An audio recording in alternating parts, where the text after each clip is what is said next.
ಅಧಿವೇಶನ ನಡೀತಾ ಇದೆ.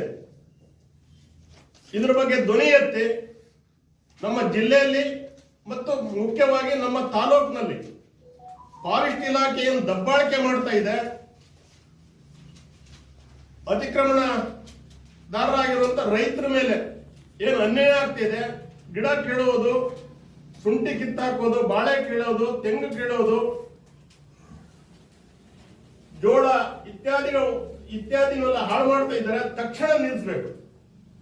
ಇದನ್ನ ಸಾಮಾನ್ಯ ಭೀಮಣ್ಣ ನಾಯಕರು ಸದನದಲ್ಲಿ ಧ್ವನಿ ಎತ್ತಬೇಕು. ಧ್ವನಿ ಎತ್ತಿ ನಮ್ಮ ರೈತರಿಗೆ ನ್ಯಾಯ ಕೊಡಿಸ್ಬೇಕು. ಕಂದಾಯ ಇಲಾಖೆ ಜಾಗವನ್ನು ಸರ್ವೆ ಮಾಡ್ತಾ ಇರುವಂತದ್ದನ್ನ ನಿಲ್ಲಿಸಬೇಕು. ತಕ್ಷಣ ನಿಲ್ಲಿಸಬೇಕು. ಬೆಟ್ಟದಲ್ಲಿ ಮೊದಲಿನಿಂದ ಯಾವ ರೀತಿ ಬೆಟ್ಟದಾರರಿಗೆ ಅನುಕೂಲ ಆಗ್ತಾ ಇತ್ತು ಅದನ್ನ ಪುನಃ ಅವರಿಗೆ ಸಂಪೂರ್ಣ ಹಕ್ಕನ್ನ ಬೆಟ್ಟದಾರರಿಗೆ ಕೊಡಬೇಕು. ಇದು ನಮ್ಮ ಆಗ್ರಹ.